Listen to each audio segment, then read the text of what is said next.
Mapagpalayang pagbati po sa inyong lahat. Ako po si RJ Javellana Jr., ang inyong kasama, ang inyong kaibigan, at inyong katipon dito sa Katipunan Channel. Welcome po kayong lahat dito sa ating palatuntunang Sulong, Pilipinas.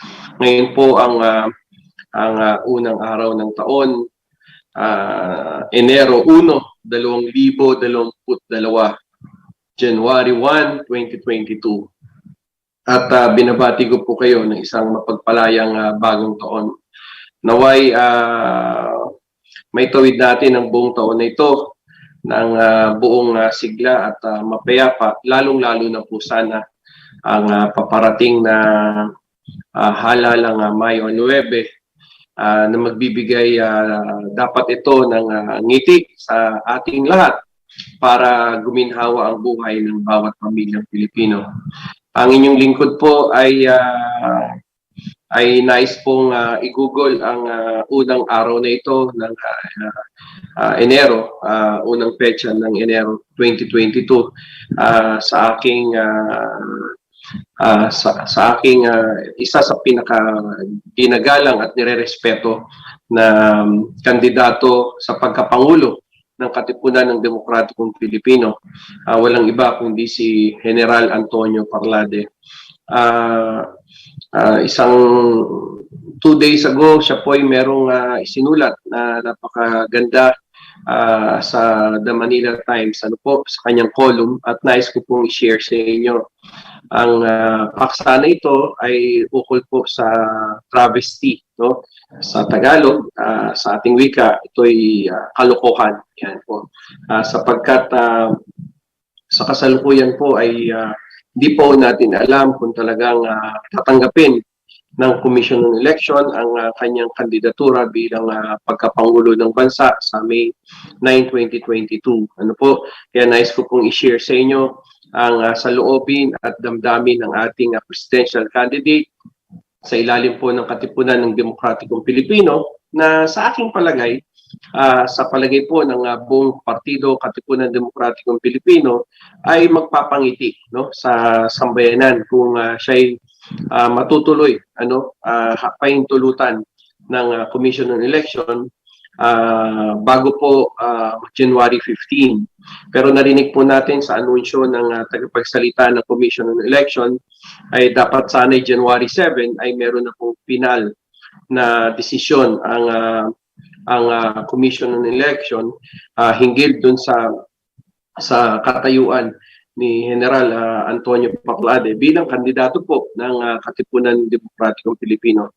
Ang paksa po natin ngayon ay kalokohan ng bulok na sistema. Hindi lang po sa usapin ng COMELEC, kundi sa nangyayari po sa ating inang bayan na matagal ng panahon. Tulad po ng pagunita natin noong December 30 sa tinatawag nating Rizal Day, kung saan ay pinaslang ang ating pambansang bayani, binaril siya doon sa Bagong Bayan, dyan po sa Luneta. 125 years ang nakararaan, ay hanggang ngayon ay nagpapatuloy po ang laban na ito. Tulad po ng laban ni General Antonio Parlade bilang kandidato sa pagkapangulo ngayong May 9, 2022 election. Basahin na po natin yung kanyang isinulat. Ang title po niyan ay Travesty. Ano po? Ayan po. Ito po yung sinulat ni General Antonio Parlade. Ano po? Kahapon, actually, December 31, 2021. Ayan po.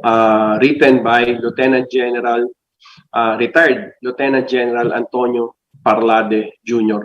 Last December 26, the Katipunan ng Demokratikong Pilipino, KDP, received mail from the Commission on Election, COMELEC, denying the Certificate of Candidacies, COC, filed by myself, Senate candidates, ayan po, Senate candidates Ramon B. Mitra Jr. and Joseph Ross Hoxon as substitute candidates.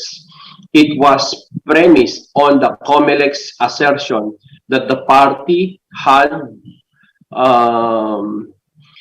not compiled with the rules requiring submission of the list of authorized signatories based on Section 2 of COMELEC Resolution 10717.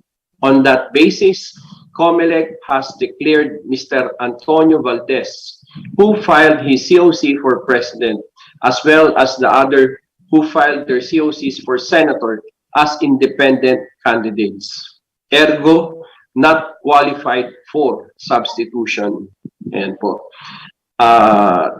The COMELEC is ruling merely on a simple technical issue. Here is why.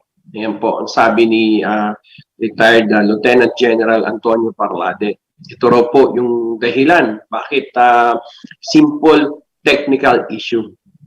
Resolution 10717 is a new rule issued in August 2021 requiring parties to submit this requirement of authorized signature on or before September 30, 2021. It is axiomatic that our laws are prospective by application and not retroactive. Ayan. This COMELEC rule is not exempt.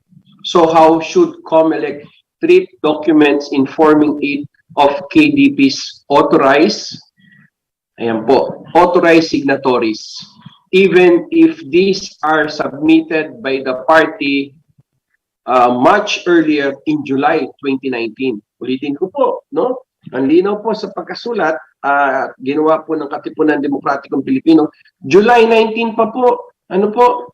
2 buwan bago isang buwan halos ang makalipas ang halalan. Ano po?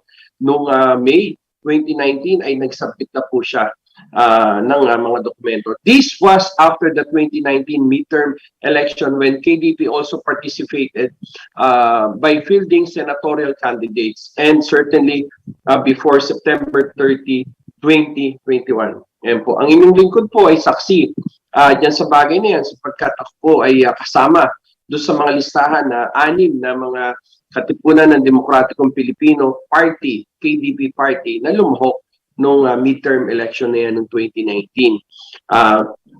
Ayan po, no? Okay.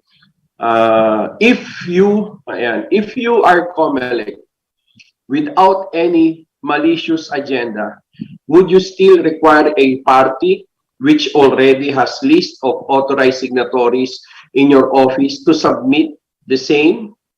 No need, right? Ayan po.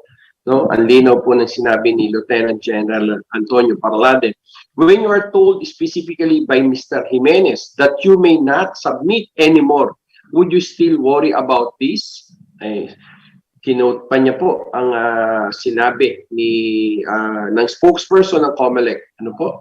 That's how simple this case is and should be. And apparently, not to some, especially when other interest groups realize that we are the only party with non-politicians running in in its slate. And what this means is that this is the only party that will make the difference in this coming election and future elections. Ayan po. It has the potential of altering the political landscape and the entire electoral exercise. KDP and its candidates do not have the means, yet if they win, they can clearly deliver the reforms that this government needs and eventually elevate our people to prosperity, regardless of social status. KDP and its programs and platforms have, without a doubt, the potential of wiping out everything the common tao loathes: traditional politics, patronage politics, political dynasties, warlordism, rebellion, communist, terrorist influence in governance, corruption in immigration, customs, courts, internal revenue collection, land registration, land transportation, jails, and the AFP and the PNP. Ayan.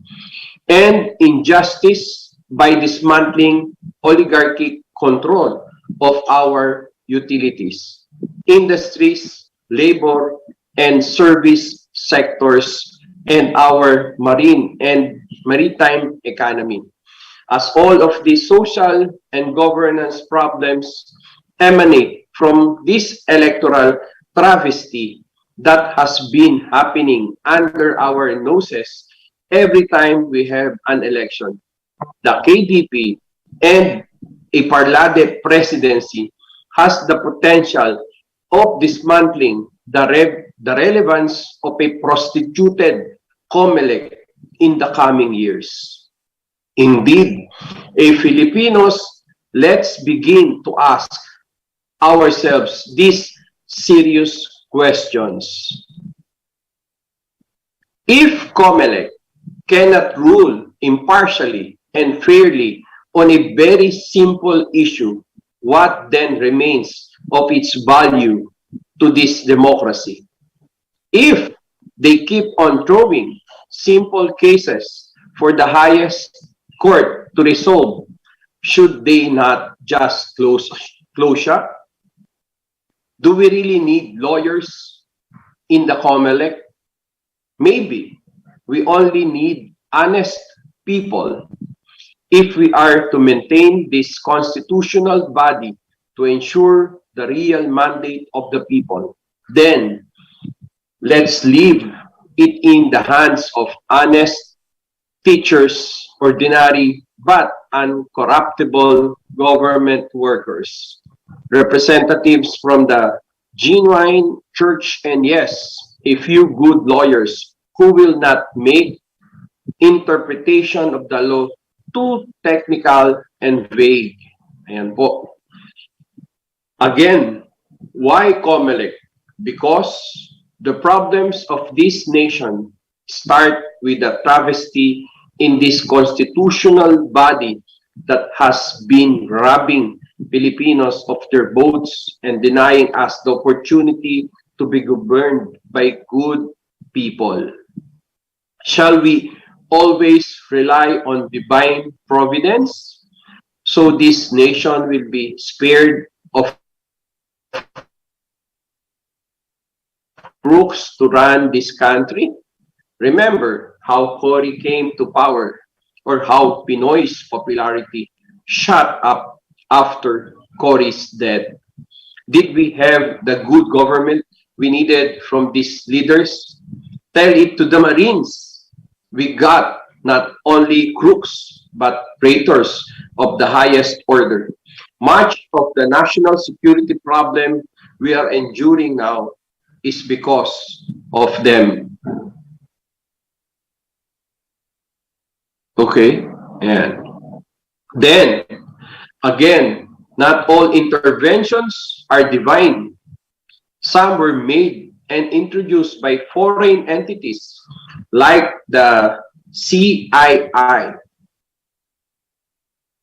They were instrumental in the growth of local CIA. They were instrumental in the growth of local terrorists, starting in as early as 1972, when Senator Benigno Aquino Jr. worked with them to arm rebels of the New People's Army and the Moro National Liberation Front. These foreign meddlers have been sponsoring violations in Mindanao, where in 1982, they channeled funds to the CPP-NPA through the MacArthur Foundation. I wrote about the MacArthur Foundation and how it supported the NPA in Mindanao, including former CPP-NPA cadre Datu Lito Omos, through a Belgian fund manager who is married to a Panggalato. We need to keep on writing about this foreign intervention until majority of the Filipinos are awakened. Dr. Dan Steinbach, founder of the Difference Group, has written about the MacArthur Foundations and the International Fund for Public Interest Media, IFPIM, Rappler, and the National Endowment for Democracy, NED, published in the Manila Times with the title Noble for Obfuscation. Ayan po. He mentioned BBC Media Action, whose key funder is also NED. And I am reminded of the incident in Binogsakan, Ginobatan, Albay in 1989. At the height of the CPP-NPA terrorism, a band of rebels ambushed a convoy of Philippine Constabulary AFP recruits while en route to the Regional Unified Command headquarters in Legazpi City. For training, apparently the NPA rebels stayed under the bridge for days, waiting for the convoy together with the media to cover it. After the ambush, that video came out of the news footage of BBC News. Now, ask yourselves, how can this foreign media have the moral courage to watch the carnage happening before their eyes? How do you assuage your guilt if you are not part of that grand design to create havoc in the country? The same intervention is happening again with the visible hands of Mark Malloch Brown. This is the same Brown who helped Cory Aquino build her image. He was back in the 2010 election, but this time with their sophisticated tools called Smartmatic. Having said that, I pose this question again. Are all interventions during elections divine? Ito po ang isinulat ni dating Teniente General Antonio Parlade Jr. noong Disyembre 31, 2021. Sinasabi niya rito na ito ay isang simpleng question na pwedeng agad na masagot ng COMELEC sapagkat ang Katipunan ng Demokratikong Pilipino ay nagsumiti po ng mga kinakailangan dokumento noong isa o 2 buwan lamang na makatapos ang halalan ng midterm election ng 2019 ukol dun sa tinatanong nila mga asignatura o yung mga nais mga maaring pumirma sa mga mahalagang dokumento ng partido KDP. At ako na lamang po, no, ay isang malaking halimbawa. Ang numero ko po sa balota nung nakaraang halalan ay number 39. At ako po ay napasama doon sa listahan ng Katipunan Demokratikong Pilipino sa ilalim po ng partido na yan na pinayagan po ng Commission on Election. At nitong nakaraang taon, ako po'y muling nag-file ng aking kandidatura sa ilalim po ng partido KDP. At ako rin po ang nagsumite nung dokumento nung araw na yan para sabihin sa COMELEC na tayo ay tumatakbo, no, sa ating Certificate of Candidacy bilang kasapi at kandidato ng partido KDP. Subalit, nung lumabas po nung ika-26 ng Disyembre, kung hindi ako nagkakamali, nitong taon na ito, December 26, 2021, napasama po yung aking pangalan, number 39 po, no? Hindi po ako natanggal bilang kandidato na kasama diyan sa May 9, 2022 election na ito. Subalit ako po ay nilagyan ng kategoryang independent. Hindi po ako pinabilang bilang isang kandidato ng partido KDP. Yan po ay isang nakakalungkot, no, na aksyon na ginawa ng COMELEC. At kasabay din yan ay yun nga ay pinadala ng sulat ang partido KDP ukol po dun sa sinasabing hindi pagtanggap sa kandidatura ni General Antonio Parlade bilang presidential candidate ng KDP at yung dalawa po nating kasama, si Ginoong Ross Hoxon na tumatakbo pong senador at si Ramon Mitra Jr. Bilang kandidatong senador sa ilalim po ng partido KDP. Yan po yung ating hihintayin ngayong January 7, 2022 na sana ay ilabas ng Commission on Election ang kanilang desisyon pabor po dun sa kagustuhan nung katotohanan lamang sapagkat ang KDP po ay nakapag-sumiti na ng tinatawag nating dokumento na kailangan po, no? At yan po, may mga bagay po na hindi natin nakikita, lalong-lalo na may mga kamay na hindi natin nakikita, tulad po ng pagkasabi ni General Antonio Parlade sa atin na may mga kamay na gumagalaw sa ating lipunan, lalong-lalo na dito sa Commission on Election para madlangan ang tunay na boses ng sambayan ng Pilipino. At ang partido KDP nga po ay hindi naman po ito mga tradisyonal na politiko. Hindi po tulad ni General Antonio Parlade, siya po hindi isang politiko, siya po isang ordinaryong Pilipino na patriotiko na 38 taong nagsilbi ng buong katapatan sa ating bandila, sa ating inang bayan at nakapagtataka bakit siya ay hindi binigyan ng tinatawag na hindi pagtanggap dito sa sinasabing May 9, 2022 election. Pero dahil nga po yung inilabas noong December 26 ay sinasabi po ng COMELEC na ito ay temporary na listahan. Hindi pa ho ito final. Kaya maaring meron pa magbago sa darating na January 7 hanggang January 15 bago po mag-January 15, 2022.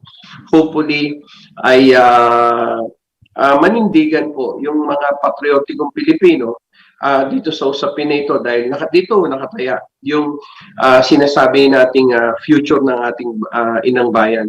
At kung ang Smartmatic ay patuloy na gagawin po ng nangi-impluwensya sa ating bansa ng mga dayuhan at mga oligarko, wala tayong aasahan na magandang resulta sa May 9, 2022 election kung magpapatuloy po na ang mga kamay nito ay papayagan natin mga Pilipino. So kinakailangan po na ang bulok na sistema nito, ang kalokohan na itinutulak nitong mga aksyon na ito ay dapat mabantayan po natin at maihayag natin. Kaya kapuri-puri po yung sinulat ni General Antonio Parlade noong December 31, 2021 sa kanyang column, no, ng title po ay Travesty. Ano po, maaari niyo pong makita yan dito sa Manila Times. Ano po. Kaya muli, binabanggit po natin dito ay ang plataforma de gobyerno na nais ng Katipunan Demokratikong Pilipino at ang inyong lingkod. Ano po, kaya nga meron tayong panuwagan dito ng ngiti na, RJ na. May ibig sabihin po yung ngiti na, ano po, sa ating plataforma, yung N, yung G, yung I, yung T, at yung I uli. Yung N po ay ukol po yan sa nasyonalisasyon ng tinatawag nating mga public utilities na kailangan po natin na maibalik sa kontrol ng gobyerno. Ayan po, yung nasyonalisasyon. At yung letter G, kailangan po natin magtayo ng isang gobyerno ng tao o gobyernong tapat, aktibo at organisado. Kaya po gobyerno ng TAO ng tao. Ayan po, gobyernong tapat. Nasyonalismo, nasyonalisasyon, gobyernong tapat, no? Yung I, inuuna ang Diyos, bansa at kalikasan. Ayan po, no? Kailangan po yan ang batayan ng isang kandidato na papasok sa bilang manggagawa ng gobyerno, tagagawa ng mga batas, ay kinakailangan po may takot sa Diyos. At inuuna ang bansa, hindi po ang sarili, at kaya niyang pangalagaan ng ating inang kalikasan. Yung letter T naman po, yung trabaho, no? Trabaho na nakabubuhay, trabaho po na at sweldo na nakabubuhay para sa ating mga manggagawa. At yung letter I, yung industrialisasyon, nakakaingit na po yung ating mga kapitbahay na mga bansa tulad po ng Japan, Korea, yung Vietnam, talagang napaka-maunlad na po ng kanilang mga bansa. Ano po? Kaya po yan ng Pilipinas. Ano po? Kung kinakailangan natin ng isang matinong leader tulad po ni General Antonio Parlade bilang Pangulo ng ating bansa. At yung international na ugnayan, yung letter I, ano po, mahalaga po ito na buksan natin yung international na ugnayan na mayroon pong pantay na pagrespeto sa ating kasarilan, sa ating sovereignty. Ano po, diyan tayo, yan ang magiging batayan ng ating mga international na ugnayan. Hindi po yung sasamantalahin yung ating ang ating mga likas na yaman, ano po, hindi po pantay at gagamitin yung mga tradisyonal na politiko, yung mga traidor na mga politiko, traidor na nasa gobyerno para ipagpatuloy nila yung kanilang nais. So, ito po yung tingin natin na paano natin mapangingiti ang buong taong bayan, buong sambayan ng Pilipino, ang ating buong bansa. Para tulad po ni General Antonio Parlade, ako po yung nakatitiyak 100%. Siya po isang bago, siya po hindi politiko at siya tapat sa ating bansa, sa ating national interest, tapat po sa watawat ng Pilipinas. So, salubungin po natin ang taon nito, no, ng ngiti, ng buong pag-asa at yung kalokohan ng bulok na sistema, lalong-lalo na po nananawagan tayo sa Commission ng Election na sana po ay pahintulutan nila si General Antonio Parlade sa kanyang kandidatura bilang Pangulo ng ating bansa. Isa sa mga kakandidato upang maihayag po ng tuluyan at masabi dito sa mga debate ng mga darating ng mga presidente ay makita nyo at makumpara nyo kung gaano po kahusay itong presidential candidate ng Katipunan ng Demokratikong Pilipino. Muli, nais ko po kayong batiin ng maligayang bagong taon, ano po, at mapagpalayang bagong taon sa inyong lahat. Ngayon, kung meron po mga nagpaabot ng mensahe at pagbati, ay maaari na po nating basahin dito po sa ating palatuntunang Sulong Pilipinas. Ano po, studio, pwede na nating basahin yung mga kasamahan nating nagpaabot ng pagbati ngayong January 1. Ano? And thank you.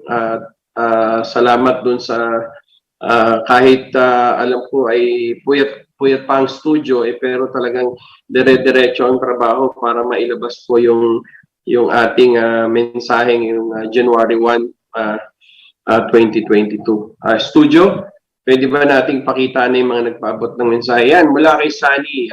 Sunny, Happy New Year. Good evening, Senator R.J. Javellana Jr. Watching from Novaliches, Quezon City, District 5. Hello, Sunny. Mabuhay ang 2022. Mabuhay ka, Sunny. France Ayaling. Sir, RJ, Happy New Year at sa family mo at sa lahat ng mga followers ng KDP. Happy New Year, France Ayaling. Thank you very much. No? Kay Gatsby, no? Kay Gatsby Talco. Happy New Year, Gatsby, no? Sa iyo at sa buong pamilya, no? Ako'y bumabati sa iyo, Gatsby, ng maligayang manigong bagong taon. Ayan. Okay, no? Sino pa? Si George Caminse. Sir RJ, nakakagigil talaga ang mga pakialamerong mga Amerikano kasama ng mga oligarkong na kasabwat ang deep state na nakabase sa Amerika. O nga po, isipin niyo po, no, panahon pa ho ni Benigno Noynoy Aquino, no? Ninoy Aquino. At sinabi nga ni General Parlade, yung CIA, ano? Yung pakikialam at yung paglikha ng sinasabing bagong Maoist group dito sa Pilipinas para guluhin po yung ating yung stabilidad ng ating sitwasyon ng ating gobyerno. Pwede naman po sa isang mapayapang pakikibaka, hindi po doon sa armadong pakikibaka. Yan ang sinasabi po ni General Antonio Parrade. Ako'y aktivista din, sabi ni General Parrade, pero sa mapayapang pamamaraan. Ayan po.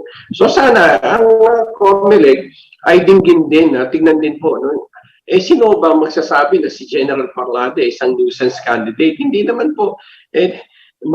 Mausay, nakapag-aral, isang general, ano po, nagsilbi ng mahabang panahon sa ating bansa. Bakit di natin bibigyan ng pagkakataon na kumandidato si General Antonio Parlade?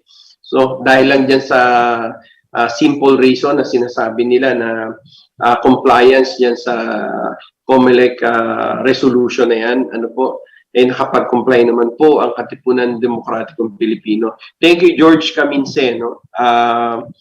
Happy New Year sa iyo at sa iyong mga kamag-anak. Betchay, Happy New Year! My Senator 2022, mabuhay. Greetings from Macau. Hello po. Kamusta po kayo dyan sa Macau? Ano po? Happy New Year po. Sinea Arcilia, suki po, no? Tulad ni Betchay, suki rin po. Sinea Arcilia, Happy New Year. Senator R.J. Javellana. Listening from Hong Kong, mabuhay ang Sulong Pilipinas. KDP at sa lahat mga taga-subaybay ng programa. Thank you, Ma'am Sinea Arcilia. God bless po. Ingat po kayo lagi dyan sa Hong Kong and Happy New Year po sa inyo. Ayan, salamat po. Eds Adenatsak Formoso. Ayan. Okay, baliktad pala, no? Baliktad yung pagbabasa, no? Okay, Formoso. Happy New Year sa iyo, Sir Formoso. Thank you po, no? Ernie Ocampo. Bulok na sistema ng gobyerno natin dapat palitan na. Totoo po yan. Totoo po yan. Ano po? Kaya yung sinasabi doon sa huling statement na sinulat ni General Parlade, yung divine providence, ano po? Kaya yan po, baka po ang taong bayan ang lumabas at kumilos at hindi natin mapigil ang galit ng taong bayan. Kung ganito pong paulit-ulit na lang tayo, di natin binibigyan ng boses sa mga ordinaryong Pilipino. Ano po? Kinakailangan bigyan po natin ng pagkakataon at boses ang sambayan ng Pilipino na nire-represent po ni General Antonio Parlade bilang kandidato ng Partido KDP sa pagkapangulo ngayong darating na May 9, 2022 election. Riyama Ponghon, sabi niya. Happy New Year. Thank you, Riyama, no? Manigong bagong taon sa iyo at sa iyong pamilya. Thank you. Mercy Dionyo. Happy New Year. Thank you, Mercy. Happy New Year po sa inyo. Ano po? Hajime Abe. Abolish, corrupt, COMELEC. Why did the COMELEC, corrupt COMELEC not disqualify a certain Aurora Marcos? Who is she? How much COMELEC? O nga, no, Hajime Abe, no? Yan ay isa yan sa just imagine itong si Aurora Marcos, pinahintulutan ng COMELEC na kumandidato, samantalang itong si General Antonio Parlade, hindi. Malaking question yan. Kaya tanong mo, how much, no? How much? Magkano? Yan. Hajime, no? Happy New Year sa iyo. At hopefully, sana mag-decision ng COMELEC. Ayan si Aurora Marcos at ito naman yung kay General Antonio Parlade ay bigyan niya ng pagkakataon na maging kandidato. Ano po? Ayan po. Thank you very much po sa inyong pagbati. No? Marie Moller. Ayan, Suki. Happy New Year sa ating lahat. Watching from Germany. Oh, hello po. Napakalayo po, no? Germany. Happy New Year po sa inyo dyan. Ano po? Marie Moller. Thank you po. Ito Suki po ito. Lagi po ito sumusubaybay sa ating palatuntunan. Happy New Year po sa inyo dyan. At ingat po kayo lagi. Ito rin po. Ating suking katipo na si Ernie Ocampo. Ayan. Kalokohan yan. Ginawa ng COMELEC sa ating tatakbong kandidato. Tanggalin ang may wagang kamay na yan. Kaibigang RJ. Oo nga po. Kaya hindi na napigilan din. Lieutenant General Parlade, sabihan niya ng travesty. No? Kalokohan! Di ba? Malaking sigaw na kalokohan! Di ba? Ay, naku po. Naway ang ating sabayan ng Pilipino ay kumilos na at yan na po, no? Tingnan po natin ang mga magaganap sa mga darating na araw. Ayun po. Happy New Year po sa inyo. Benjamin Gutierrez, Happy New Year, Senator RJ, mabuhay ka at KDP. Mabuhay po kayo, suking katipon, Benjamin Gutierrez. Salamat po sa inyo, no? Sa inyong pagbati. Ingat po kayo lagi, Sir Benjamin. Stormy Savi, ayaw namin sa Senator na dati na dahil Bulok. Dapat yung iba naman, baka sakaling umayos. Ay, salamat po, no? Stormy Savi, no po? Kailangan po natin talaga na mandigan at ikampanya yung mga totoong may puso para sa ating inang bayan. Mabuhay ka, Stormy Savi, at manigong bagong taon sa iyo. Ayan. Lani Cosme, Happy New Year po sa inyo mga sirs. Lani Cosme, Happy New Year po sa inyo, ma'am. Ano po? Ayan. At sa inyong buong pamilya. Ayan po, yung mga nagpaabot ng mensahe ngayong araw na ito, January 1, 2022. Again, tutukan po natin ang issue na ito at sana'y kumilos po tayo. Huwag nating ipaubaya sa mga tradisyonal na politiko, sa mga taksil na inang bayan na nais po nila sa susunod na 6 na taon, kung 2022 hanggang 2026, the same economic policies, the same trapo, the same oligarchy, ano po, ayan po, no? Yan po yung ating future, ano po, ng ating bansa. Nandito po tayo ngayon sa malaking katanungan kung saan patungo ang taong 2022.